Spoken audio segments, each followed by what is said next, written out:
Everyone, this is Tim from Your Six Studios. Today in this video, I'm going to show you how to turn off the startup applications on your Windows 11 computer so your computer can actually start quicker without a dozen different applications opening up. So just go down to where it says search and type in task space manager. Or you can hit Ctrl Alt Delete and go to task manager through that method. So let's go to task manager, open this up. And we can see the processes, everything running on our computer, how much is utilizing the CPU, memory, disk, etc. All we want to do is go on down to where it says Startup Apps right here.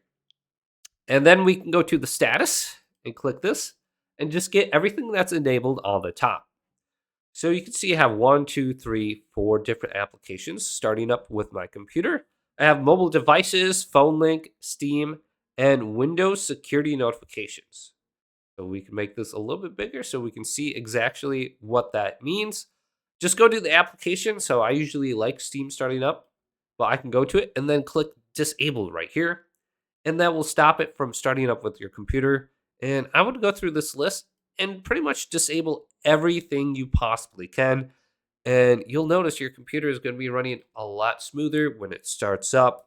And then you can just go to the application and start it up normally. Now, when you do install new applications, just a heads up, they will probably be enabled when you install them. So you have to come back to this menu and then disable them. Otherwise, they're going to keep starting up with your computer. So hopefully this video did indeed help you out. If it did, leave it a big thumbs up and subscribe to my channel down below for more technical videos coming up next on Your Six Gaming.